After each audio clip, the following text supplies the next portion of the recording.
Setelah melakukan suntik vaksin pertama pada tanggal 25 Januari lalu, Bupati Musi Banyuasin Dodi Reza Alex Nurdin kembali melakukan suntik vaksinasi kedua beserta unsur Forkopimda Muba lainnya.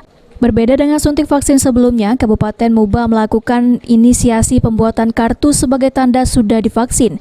Dalam vaksin kedua ini, Kabupaten Muba melakukan inisiasi penyuntikan vaksin kepada tenaga kesehatan berusia lanjut. Pada vaksin kedua ini berbeda dari yang pertama. Jika sebelumnya ia merasakan gugup, pada vaksin kedua ini dirinya merasa yakin karena sudah melakukan vaksin pertama tanpa ada gejala apapun.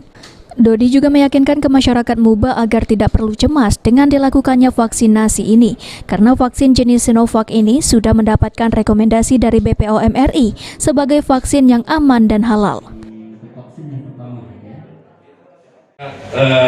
Yang bedanya adalah kalau pertama dulu lebih merasa kita agak-agak deg-degan gitu ya.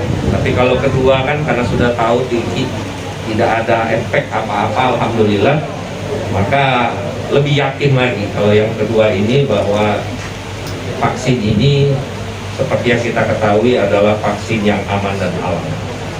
Kemudian yang kedua, tentu saja dengan selesainya vaksin kedua bagi jajaran Forkopimda dan tokoh masyarakat, kita dan para nakes, kita harapkan kekebalan imunitas dari tenaga kesehatan bisa tercapai dengan waktu yang tepat, tidak terlalu mundur atau terlalu melenceng dari jadwal.